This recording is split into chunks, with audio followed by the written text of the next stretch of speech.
Nagbili naman siya papaganda. Bakit? Anong problema mo dun? Bawat tingin ko sa misis ko, hindi naman gumaganda. Pero bili ng Oo, ng pampaganda. papaganda. O ano? Maghanap ka ng kulapo. Kulapo, 3. O tapos? Tapos, tunggain mo ng 3 sunod. Ininom mo ng gabi. Pag tingin mo sa asawa mo, para na yun si Ibana. Ibana Lawi. Ay, Mang Tuting. Mang Tuting. Ano yun? May problema kasi ako eh. Actually, kung ikaw talaga sadya ko, hinanap na kita ng nakaraan pa. Kasi yung wallet ko, sir, Mang Tuting, nawala. Di ko alam kung sa locker, o sasakyan, o sa CR ko na nawala. Hindi mo alam kung saan napunta. Oo, hindi ko alam. Ano kaya yung solusyon nito, Mang Tuting? Saan mo nawala? Gabi ba o araw?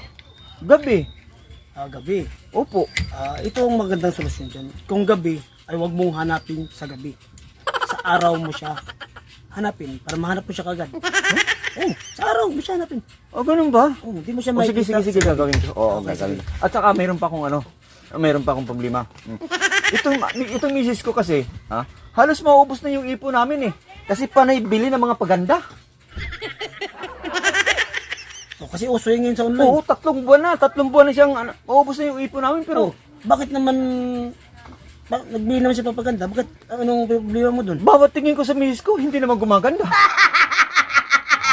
Pero bili ng Oo, ng pampaganda. papaganda. Ano kaya maganda na itong solusyon? Ang solusyon dyan, maghanap ka ng kulapo. Kulapo? Oo, 3 kulapo. Anong kulapo? Kulapo yung alak. Yung may pana, nakaganon. Sige. Nakabahag lang. Oo. Yun, hanap ka ng kulapo, 3. Tapos? Tapos, tunggain mo ng 3 sunod.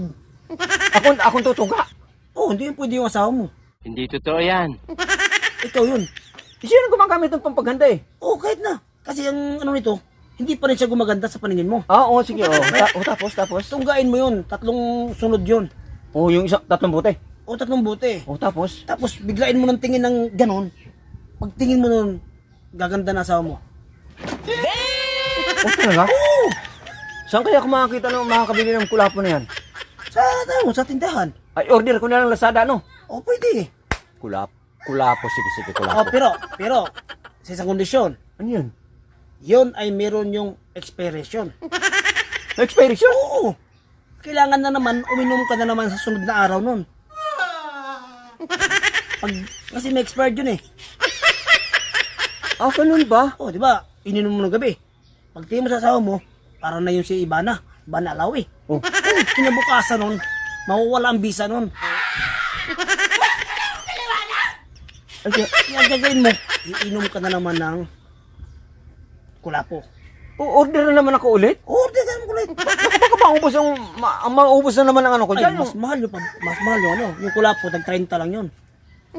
Sige. Pero yung pabango, yung mga pangpaganda niya, napakamahal nun, libo-libo yun. Salamat talaga kasi may gamot na sa solusyon ko. Sige. Mantuting ito pa. Yung asawa ko si Tupakin. Tupakin. Oo. Ano kaya maganda nito na solusyon, Mang Tuting? Pag ang ganyan mga tupakin kasi, walang gamot na sa aming pagkakaano niyan. Hindi totoo yan. Walang gamot yan sa kundi ibigay mo talaga yung sahod mo. Ibigay ko sa ko lahat? Matupak kasi yun pag walang pira. Matupak yun. Ulo. Ganun yun.